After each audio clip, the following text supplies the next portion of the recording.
este é o Momento Papo de Mãe. A fissura lábio-palatina, também chamada popularmente de lábio leporino, acontece quando não se fecham as estruturas do lábio ou do palato do bebê durante a gestação. É possível detectar o problema ainda na gravidez com exames de ultrassom. E quando o bebê nasce, o atendimento correto é essencial. Dependendo da gravidade, o recém-nascido terá dificuldades para mamar.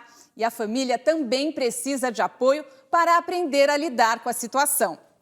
Para falar sobre isso, convidamos o doutor Hugo Rodrigues, cirurgião plástico, que é integrante da ONG Operação Sorriso, e a Patrícia Sacavícios, mãe da Ana Clara, de 9 anos.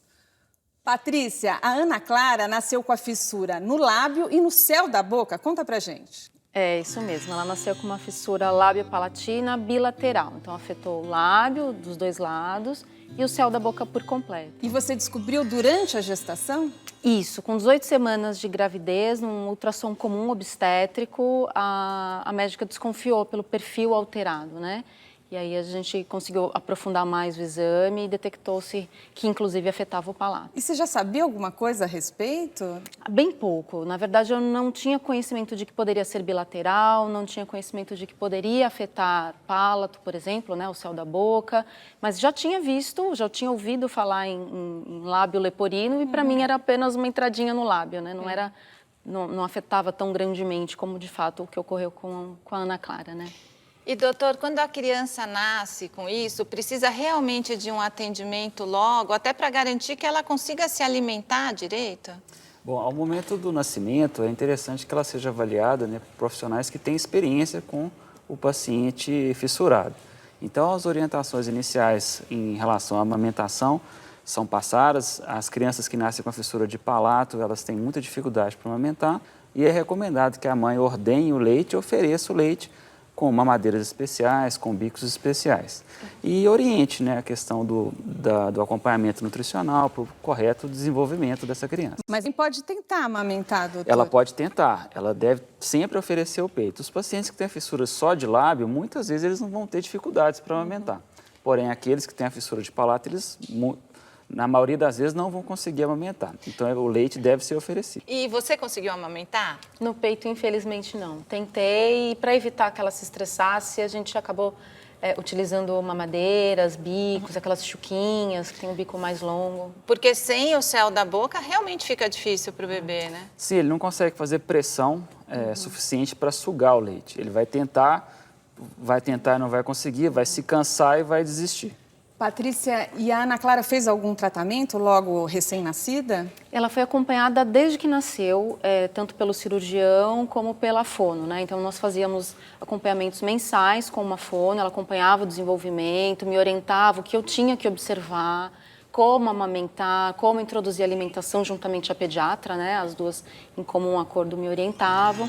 E cirurgicamente ela fez a primeira intervenção aos 6 meses. Né? E depois fez outras, fez 5 cirurgias no total. E, doutor Hugo, chegou aqui uma pergunta de uma telespectadora, a Annelise Silva, de Porto Alegre, no Rio Grande do Sul. Ela tem a seguinte dúvida: por que algumas crianças nascem com lábio leporino e por que em alguns parece ser menos agressivo, por ser somente no lábio e outros por ser no nariz e no céu da boca? Bom, a fissura lábio-palatina é a alteração, a malformação craniofacial mais comum.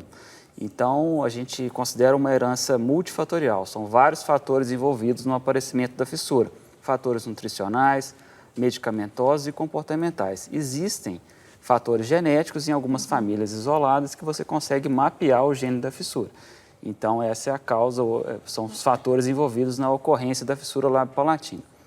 E elas têm várias formas. Tem a fissura desde lábio isolada, lábio dos dois lados, lábio palato e até mesmo só o palato isolado. Cada fissura ou cada alteração vai se manifestar de uma forma diferente. E, doutor, o tratamento é longo mesmo e depende de uma equipe multidisciplinar. O tratamento de preferência deve ser realizado num centro multidisciplinar com vários profissionais envolvidos e ele começa no nascimento, com as orientações nutricionais para que essa criança desenvolva-se corretamente.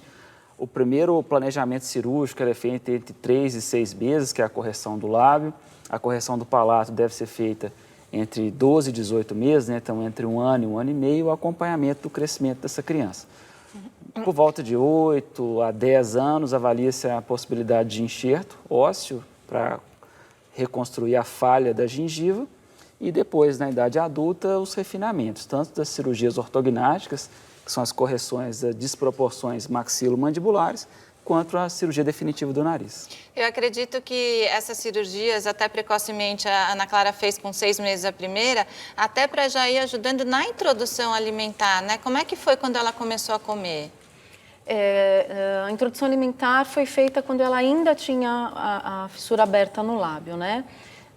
Na verdade, assim, o fechamento do lábio acabou não afetando muito, porque o que mais impressiona, vamos dizer assim, é que o alimento acaba saindo pelo nariz. E esse fato só vai se manifestar de uma forma mais tranquila depois que ocorre o fechamento do palato. Então, na verdade, esse fator acabou não alterando tanto a alimentação dela. Então, é importante a orientação e aí a paciência dos pais também, Bastante. porque ao longo do tempo os problemas vão se resolvendo, né? Ó, o Momento Papo de Mãe volta daqui a pouco. Fique com a gente.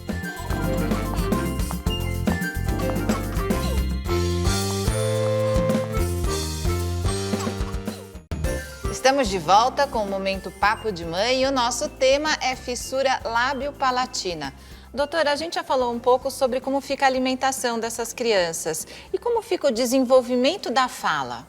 Bom, é muito importante que cada etapa seja realizada no seu momento oportuno, né? Então, a primeira cirurgia, como eu comentei, é a cirurgia da correção do lábio, deve ser feita entre 3 e 6 meses, e a correção da fala entre 1 ano a 1 ano e meio, entre 12 e 18 meses. Isso Da fala? Como assim correção da fala? É a correção do palato, né? A palatoplastia, para que haja um desenvolvimento adequado da fala. Nessa fase, é a fase que a criança já está vocalizando e está começando a aprender a falar. Se você opera nessa fase, você tem melhores chances de um desenvolvimento mais adequado, mais próximo do normal. Lembrando que é importante o estímulo e o acompanhamento por outros profissionais, principalmente por fonoaudiólogos, para que os exercícios sejam realizados e que a criança desenvolva com menos dificuldade. Patrícia, a Ana Clara teve alguma dificuldade na fala? Muitas dificuldades. Na verdade, ela pronunciava poucos fonemas corretamente. A maior parte das consoantes, ela fazia aquilo que a gente chama de compensação articulatória. Ela trocava por um outro som. Então, era muito complicado para as pessoas entenderem. A gente, que é de casa, a gente entendia. E mesmo assim, se fosse um assunto que ela queria contar e estivesse fora do contexto, algo que aconteceu na escola, por exemplo, até a gente tinha dificuldade para entender. E os coleguinhas entendiam essa dificuldade dela? Porque a gente sabe que, infelizmente, existe muito preconceito, não só por causa da aparência da fissura, mas por causa do problema da fala também? Sim. No início, quando eles são pequenininhos, parece que eles se entendem. Todos eles, de alguma forma, têm alguma dificuldade, dependente de questões de nascimento ou não, né? Conforme vai crescendo, aí o estigma pode aparecer. E aí ela teve que, na verdade, além das sessões de fono, ela fez 4 anos de sessões semanais de fono. Além disso, ela teve que fazer uma cirurgia para corrigir uma questão específica que realmente atrapalhava muito a fala dela. Depois, né, o doutor pode até explicar melhor que eu, que é a veloplastia, para aumentar o palato e impedir, na verdade, que esses sons fossem compensados, né? Ela não conseguia vedar, o ar ia sempre para o nariz. Então, após essa cirurgia, que foi feita aos 5 anos, aí sim a fala dela realmente se desenvolveu de forma perfeita. E é na fase em que realmente os amiguinhos começam a perceber. Então, a gente sentiu um pouco esse impacto, digamos assim, porque fizemos nos tempos adequados. Hoje, como é que ela tá? Ela fala tão perfeitamente, felizmente não tem problemas, assim, ela fala bastante, inclusive, já falou em público na escola, a fala dela hoje, felizmente, está muito boa. E os pais têm que lidar com ansiedade e esperar o momento certo de cada cirurgia. Sim, é muito importante que cada etapa seja respeitada e realizada no melhor momento. É muito importante também avaliar a audição. Essas crianças, elas têm muitas otites, elas podem ter otites de repetição que pode levar até a surdez. Então, tem que ser avaliado também a questão otológica para acompanhar e a correção do palato, ou alongamento do palato, então, feita na idade dos 5, 6 anos para melhorar a qualidade da fala. É a partir de, então, o desenvolvimento mais próximo do normal. Quando a gente fala em cirurgia, né, os pais ficam muito preocupados, se perguntam sobre anestesia e tal. Essas cirurgias são muito complexas, muito demoradas ou varia de uma para outra? Bom, varia sim. Cada cirurgia ela tem o seu tempo médio, né? Então, acredita-se que uma cirurgia de lábio dura em torno de 60 a 90 minutos, a cirurgia do palato também de 60 a 90 minutos. Todas as cirurgias são realizadas com anestesia geral. E essa criança, então, ela é acompanhada, todo o desenvolvimento, o crescimento, até a idade adulta. Doutora, a gente sabe que, infelizmente, no Brasil são muitos casos de crianças que nascem com essas fissuras e muitas vezes não têm condições de realizar as cirurgias. Aí entra o trabalho da ONG Operação Sorriso, sim, né? Nós sabemos, né, que a incidência da fissura lábio-palatina no Brasil ela é em torno de 1 para 700 nascimentos, né? Varia de acordo com a região, mas a média 1 para 700 nascimentos. Isso quer dizer que a cada 700 pessoas, a cada 700 nascimentos, uma vai nascer com fissura lábio-palatina. Se considerarmos o mundo inteiro, a cada 3 minutos nasce uma criança com fissura lábio-palatina. Então, é muito comum. E as operações são de graça pelo Brasil? A Operação Sorriso, ela organiza multirões, né, com equipes multidisciplinares, visando a correção cirúrgica desses pacientes. Então, atualmente atua na região norte e região nordeste do país, organizando esses mutirões, onde a população é convocada a comparecer, se tiver algum paciente, alguém na família conhecido que tenha fissura, comparecer nos dias de triagem. Tem na rede pública, mas a rede pública não dá conta? Como hoje no Brasil são 32 centros, né, de tratamento, mas eles são precários, a maioria deles precários, e não conseguem, né, dar conta de toda a demanda. Então, de uma estatística recente, anualmente são 4 mil novos casos no Brasil.